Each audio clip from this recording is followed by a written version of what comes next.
हर हर महादेव। सभी भक्तजनों को मेरा सादर प्रणाम। आज की इस वीडियो में हम शिव पार्वती विवाह की संपूर्ण कथा का श्रवण करेंगे।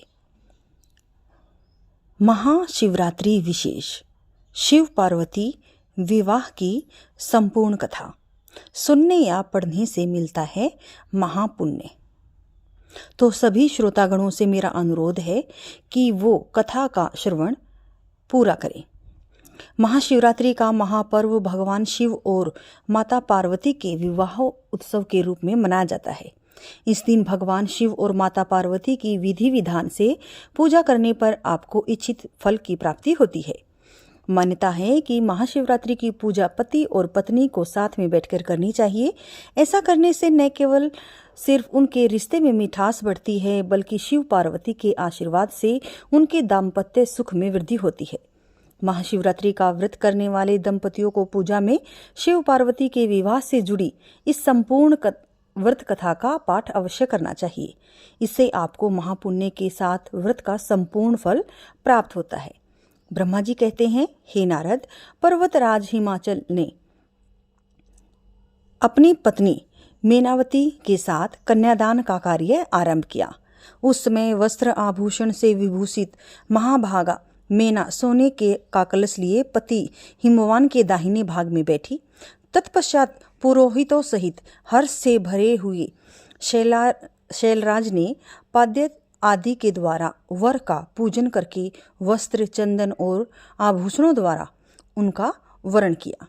उसके बाद हिमाचल ने ब्राह्मणों से कहा, आप लोग तिथि आदि के कीर्तन पूर्वक कन्यादान के संकल्प वाक्य का प्रयोग बोलें। उसके लिए अवसर आ गया है। वे सत्र द्विज श्रेष्ठ काल के ज्ञाता थे। अतः तथास्तु कहकर वे सब बड़ी प्रसन्नता के साथ तिथि आदि का कीर्तन करने लगे।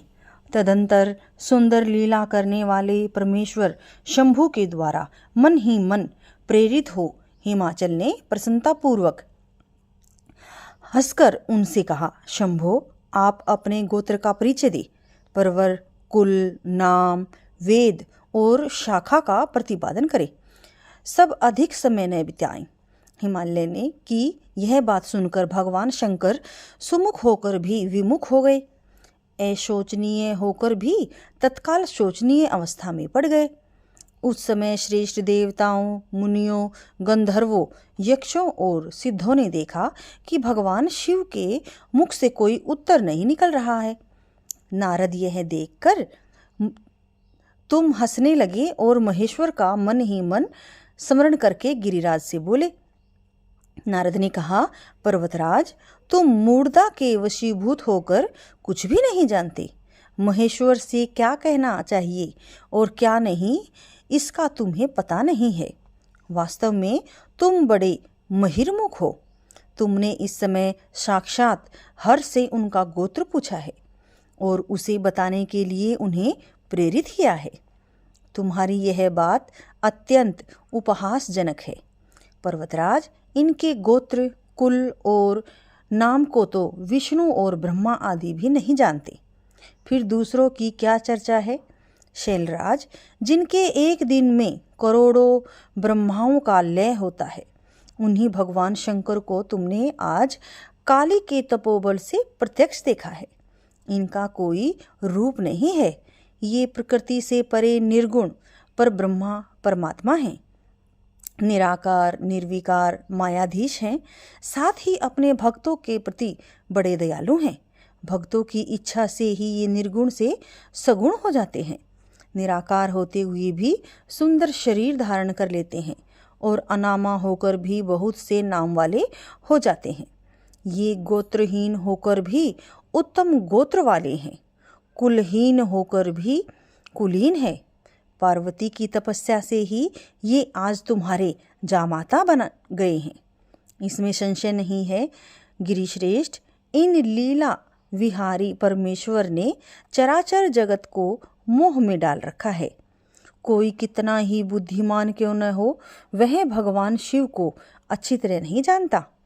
ब्रह्मा जी कहते हैं, मुने, ऐसा कहकर शिव की इच्छा से कार्य करने वाले तुच्छ ज्ञानी देवऋषि ने शैलराज को अपनी वाणी से हर्ष प्रदान करते हुए फिर इस प्रकार उत्तर दिया।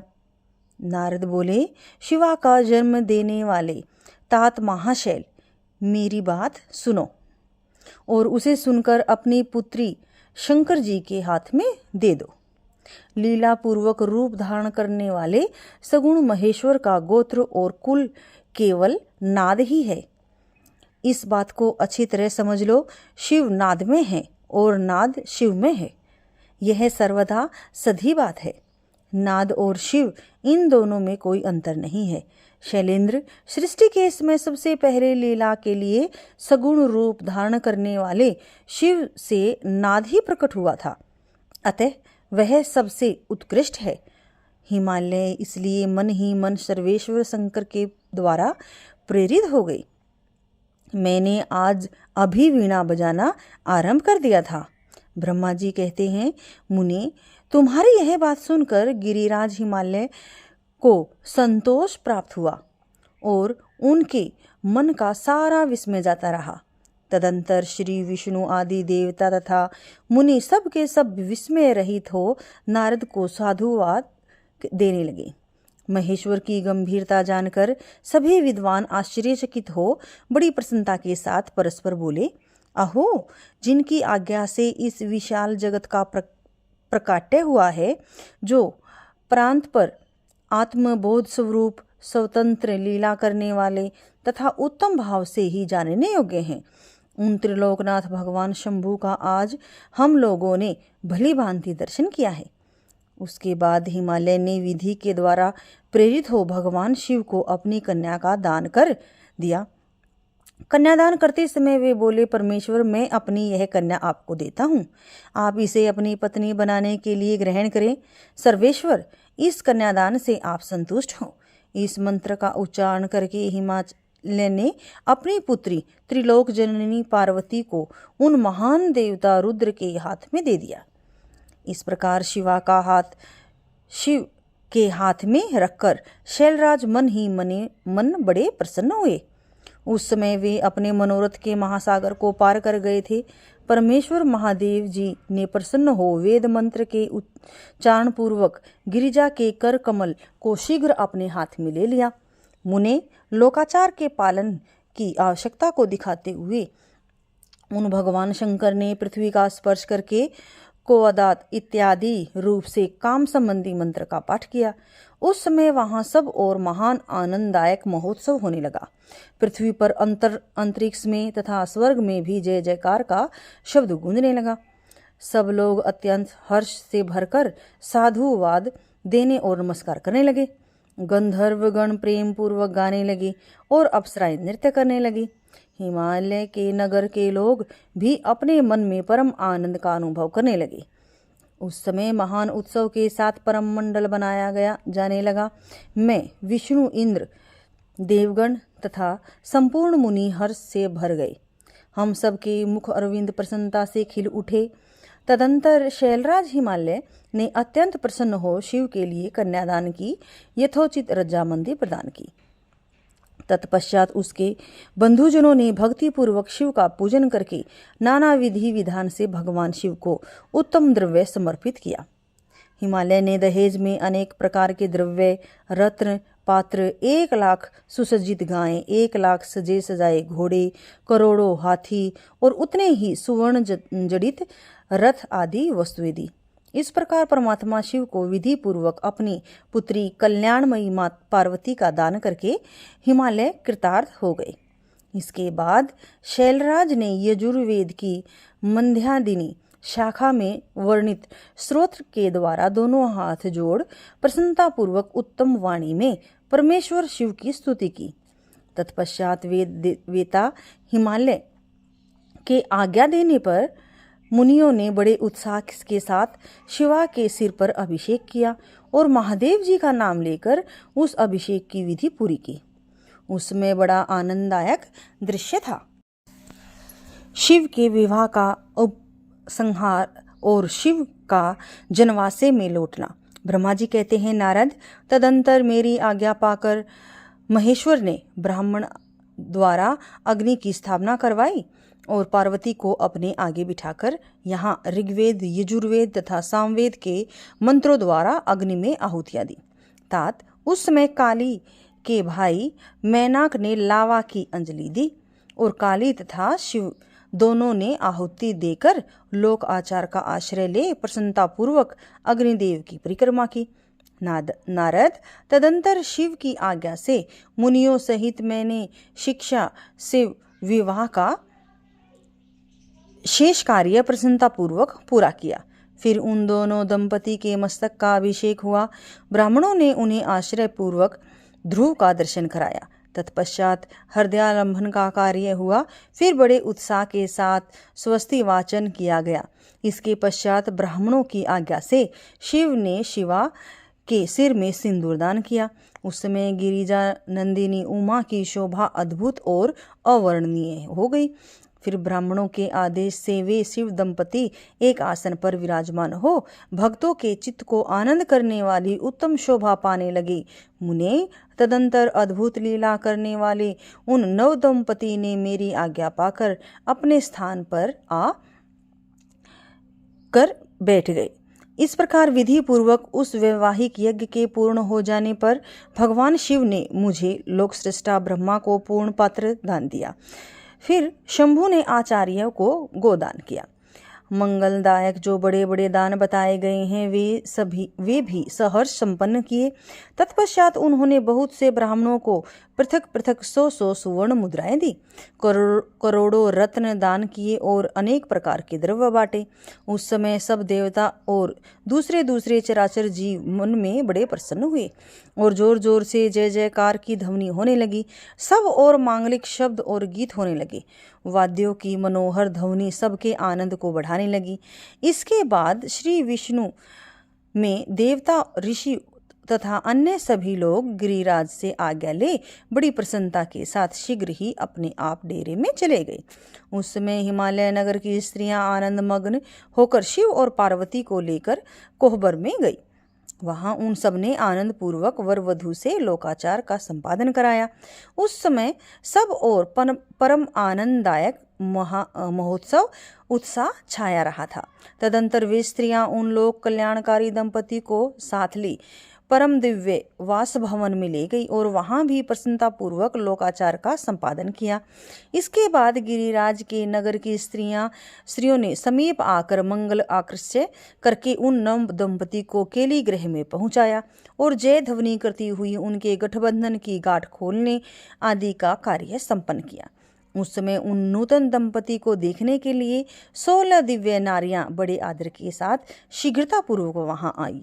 उनके नाम इस प्रकार हैं: सरस्वती, लक्ष्मी, सावित्री, गंगा, अदिति, शची, लोपामुद्रा, अरुंधति, अहिल्या, तुलसी, स्वाहा, रोहिणी, पृथ्वी, शत्रुपा, संज्ञा तथा रति।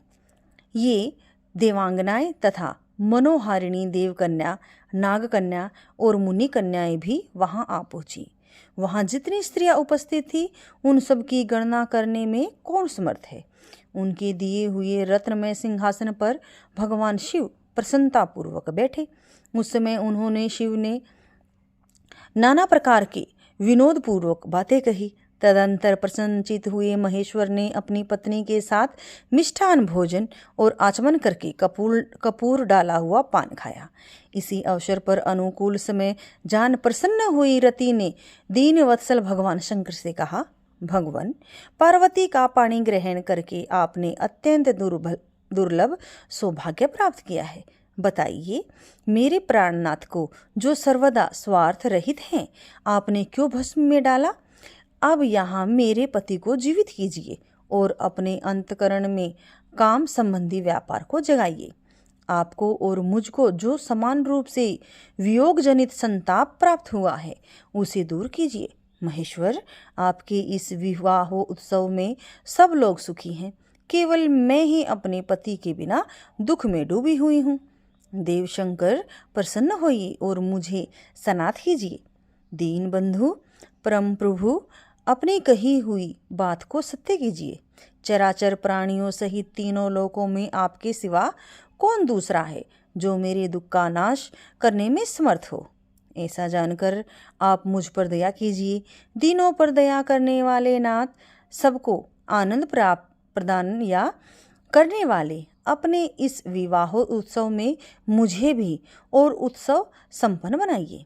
मेरे प्राणनाथ के जीवित होने पर ही अपनी प्रिया पार्वती के साथ आपका सुंदर विहार परिपूर्ण होगा, इसमें कोई संशय नहीं है। सर्वेश्वर, आप सब कुछ करने में समर्थ हैं क्योंकि आप ही परमेश्वर हैं। यहाँ अधिक कहने से क्या लाभ। सर्वेश्वर, आप शीघ्र मेरे पति को जीवित कीजिए।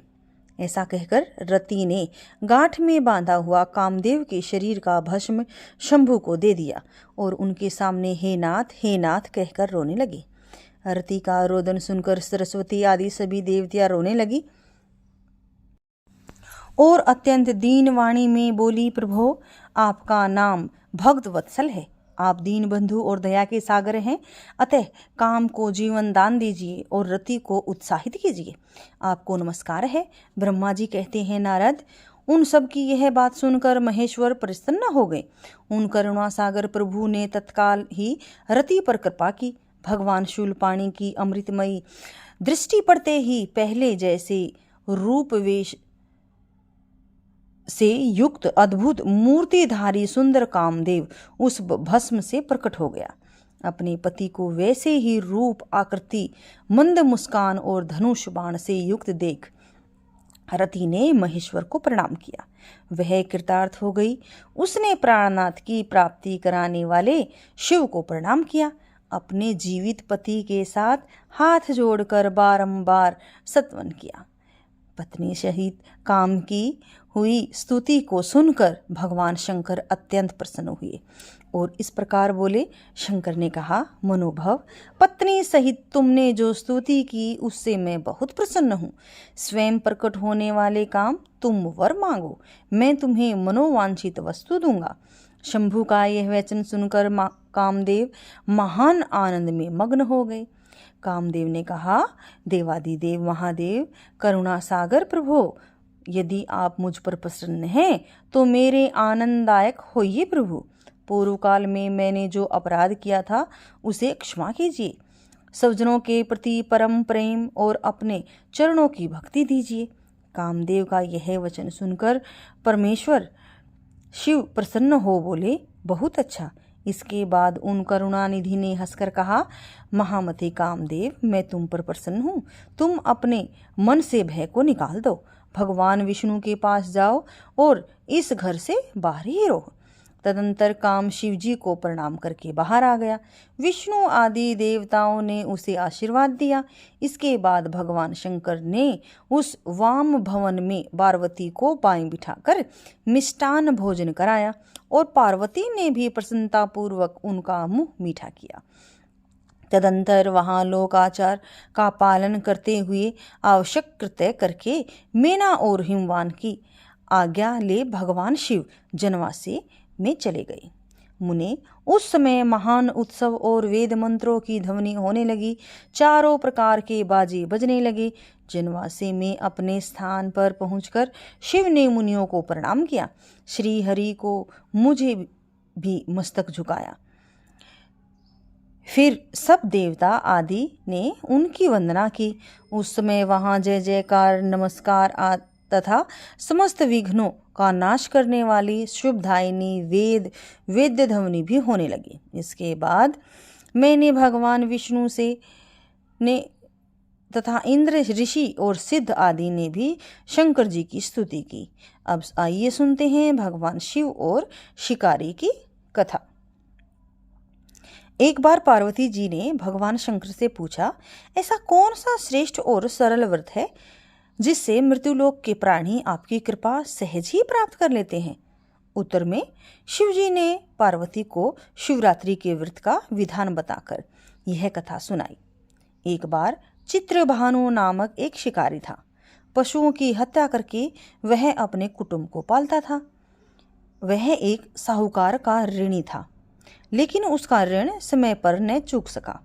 क्रोधित साहूकार ने शिकारी को शिव मठ में बंदी बना दिया। संयोग से उस दिन शिवरात्रि थी। शिकारी ध्यान मग्न होकर शिव संबंधी धार्मिक बातें सुनता रहा। चतुर्दशी को उसने शिवरात्रि व्रत की कथा भी सुनी। संध्या होते ही साहूकार ने उसे अपने पास बुलाया और ऋण चुकाने के विषय में बात की। शिकारी अगले दिन सारा ऋण लौटा देने का वचन देकर बंधन से छूट गया। अपनी दिनचर्या की भांति वह जंगल में शिकार के लिए निकला, लेकिन दिन भर बंदी गृह में रहने के कारण भूख प्यास से व्याकुल था। शिकार करने के लिए वह एक तालाब के किनारे बेल वृक्ष पर पड़ाव बनाने लगा। बेल वृक्ष के नीचे शिवलिंग था जो बेल व पत्रों से ढका हुआ था। शिकारी को उसका पता न चला। पड़ाव बनाते समय उसने जो टहनियां तोड़ी वे संयोग से शिवलिंग पर गिरी। इस प्रकार दिन भर भूखे प्यासे शिकारी का व्रत भी हो गया और शिवलिंग पर बेलपत्र भी चढ़ गए। एक पहर रात्रि बीत जाने पर एक गर्भिणी मृगी तालाब पर पानी पीने पहुंची। शिकारी ने धनुष पर तीर चढ़ाकर जो ही प्रत्यंचा खींची। मृगी बोली, मैं गर्भिणी हूँ, शीघ्र ही प्रसव करूंगी। तुम एक साथ 2 जीवों की हत्या करोगे जो ठीक नहीं है। मैं बच्चे को जन्म देकर शीघ्र ही तुम्हारे समक्ष प्रस्तुत हो जाऊंगी, तब मार लेना। शिकारी ने प्रत्यंचा ढीली कर दी और मृगी जंगली झाड़ियों में लुप्त हो गई। कुछ ही देर बाद एक और मृगी उधर से निकली। शिकारी की प्रसन्नता का ठिकाना न रहा। समीप आने पर उसने धनुष पर बाण चढ़ाया। तब उसे देख मृगी ने विनम्रता पूर्वक निवेदन किया, हे पार्थी, मैं थोड़ी देर पहले ऋतु से निवृत्त हुई हूँ, कामातुर विरहिणी हूँ, अपने प्रिय की खोज में भटक रही हूँ। मैं अपने पति से मिलकर शीघ्र ही तुम्हारे पास आ जाऊंगी। शिकारी ने उसे भी जाने दिया। 2 बार शिकार को खोकर उसका माथा ठनका। वह चिंता में पड़ गया। रात्रि का आखिरी पहर बीत रहा था, तभी एक अन्य मृगी अपने बच्चों के साथ उधर से निकली। शिकारी के लिए यह स्वर्णिम अवसर था। उसने धनुष पर तीर चढ़ाने में देर नहीं की।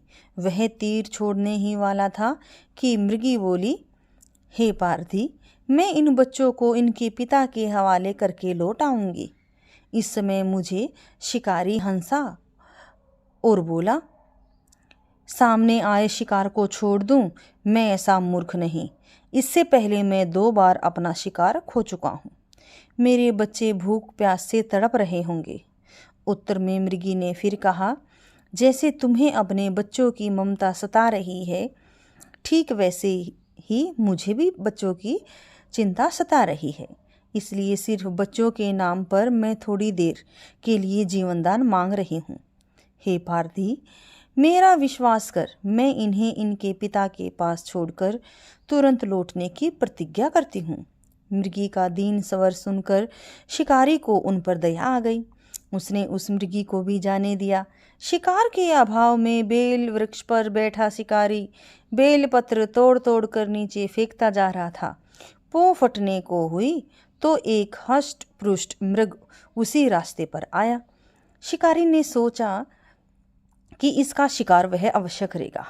शिकारी की तनी प्रत्यंचा देखकर मृग विहित स्वर में बोला, हे पारधी भाई, यदि तुमने मुझसे पूर्व आने वाली 3 मृगियों तथा छोटे छोटे बच्चों को मार डाला है तो मुझे भी मारने में विलंब न करो, ताकि मुझे उनके वियोग में एक क्षण भी दुख न सहना पड़े। मैं उन 3 मृगियों का पति हूँ। यदि तुमने उन्हें जीवन दान दिया है तो मुझे भी कुछ क्षण का जीवन देने की कृपा करो। मैं उनसे मिलकर तुम्हारे समक्ष उपस्थित हो जाऊंगा।